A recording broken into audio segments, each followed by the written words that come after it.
If you've ever attempted to escape the oldest anarchy server in Minecraft, chances are that at some point you've come across the massive gap known as 2b2t's Great Spawn Trench, a massive public works project in the shape of a square surrounding the immediate spawn region. Its total length is 16,000 blocks, with over 24 million blocks removed from the ground just to allow it to go all the way down to bedrock.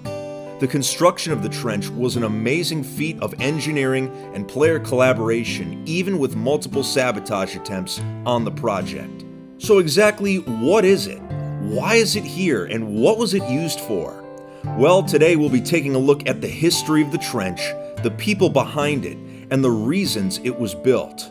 We'll also see what the trench looks like in present day on the server itself. Much like the trench, today's video gets deep, so we have much to discuss. And as a reminder, if you haven't already hit that subscribe button yet, make sure to do it so you can stay updated on when I release new Minecraft content. Now then, our story begins a few years ago. In order to understand why the trench was such a big deal for the server, you need to know the backstory of the man behind it, someone who I've spoken about on the channel before. 2b2t player Thebes and Sound had a well-established reputation as the server's greatest civil engineer. He was the mastermind behind some of 2b2t's most impressive and ambitious public works projects. Years ago, he began construction of the Southern Canal, a waterway starting at spawn and heading south for hundreds of thousands of blocks, making it one of the longest canals ever built in survival Minecraft. He inspired others to help with the canal construction by forming the Southern Canal Corps. Since multiple people were now working on the canal together, its length increased exponentially. After the canal had reached such a massive length, he focused on his next major project in 2018, 2b2t's Great Spawn Wall, a massive wall made of 1.6 million obsidian surrounding the immediate spawn region. While its basic goal was to prevent new players from leaving spawn, it was mainly a symbolic structure, meant to represent what was possible when players came together in an otherwise hostile environment. Thanks to the help of the 6th incursion that was going on at the time, the project was a massive success. Now, this is where our story begins today. It's the middle of 2018. Thebes had an idea for a new public works project. A great trench. It would completely surround spawn even past the massive obsidian wall. The trench would go all the way down to bedrock and be used as a way to stop new players from escaping. The reasoning behind it would be that the trench would work in several different ways at the same time. It would be wide enough where new players would need to gather materials with their bare fists just to be able to get across, but doing so would be time-consuming. Enough that patrolling players could find and kill them before they had the chance to cross. This would also encourage new players to try escaping through the Nether instead, effectively funneling them into a single spot for player killers to take advantage of. On top of that, with the trench going all the way down to bedrock, it would allow lava walls to go all the way to Y level 0. In the past, lava walls had been used to stop players, but they could be avoided simply by digging a few blocks under them. Using the trench for lava walls would make it almost impossible for an unarmed player to get out of spawn unassisted. It was a very ambitious idea, but there weren't any incursions going on, and getting enough players to join the project would have been tough. Well, luckily for Thebes, in the fall of 2018, another YouTube invasion caused the 7th incursion to start. He quickly got involved and managed to find enough players that wanted to help out with the trench project. It was not going to be an easy task. Traditional digging with a pickaxe was not going to work because 24 million blocks would have to be dug out. To do that by hand would take far too long. Instead, Thebes had a better idea: TNT Bombers. Thebes himself had used them previously in building the later sections of the Southern Canal, and had even come up with his own specialized designs for use on 2b2t.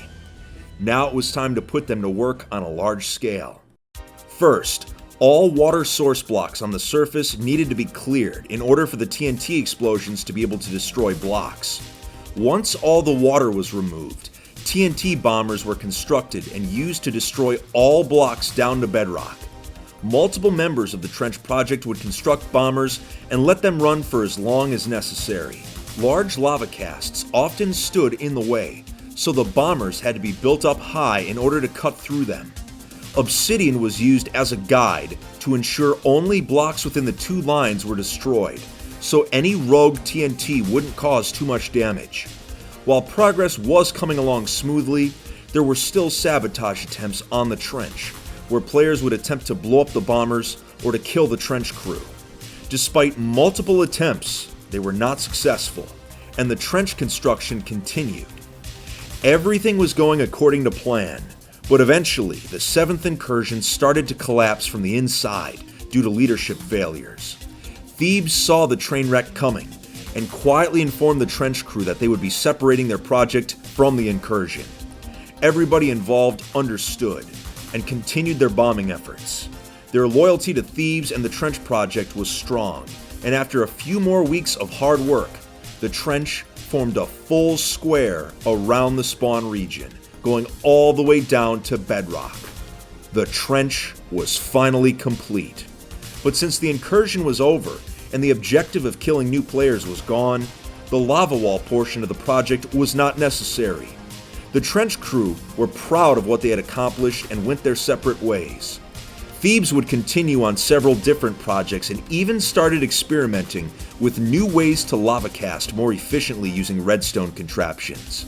But now, it's time for us to log into 2b2t ourselves and see what has become of the trench.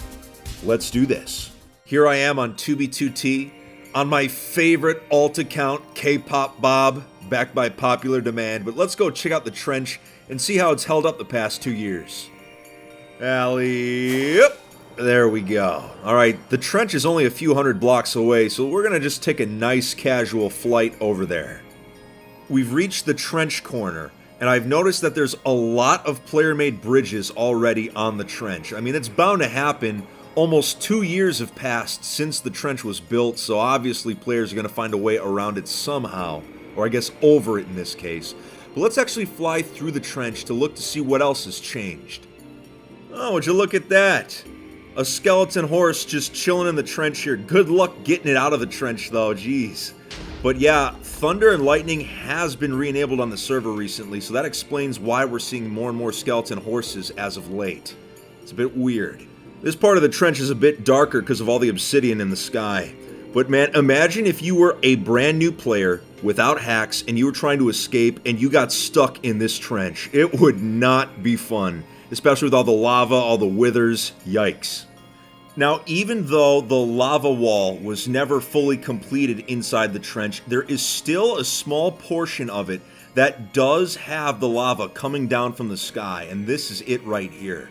So this is kind of a proof of concept of if they wanted to, during that incursion, they could have filled in the entire thing with lava to make it even more challenging for players to escape. Let me just fly up here real quick so I can show you the obsidian structure that the lava source blocks were housed in.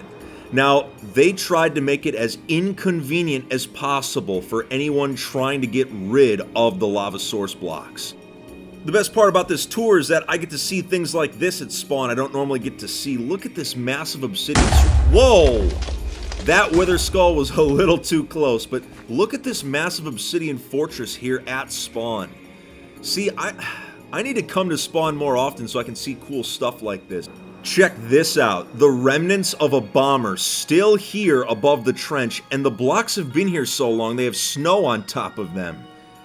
Man, only on 2b2t are you gonna find stuff like this. It's wild. I found something. Take a look down there. Furnaces. I see what's going on here. I see what's going on, but overall, this is the trench on modern day 2b2t. It has stood the test of time. It is just another one of the amazing sights to see on the oldest anarchy server in Minecraft.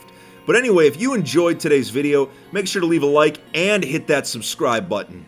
Also, make sure to follow me on Twitter and Instagram to stay updated on when new Minecraft content is coming out. But that's it for today, everyone. Take it easy, and if you plan to play on 2b2t, make sure you stay alive out there, Fit Fam. All right?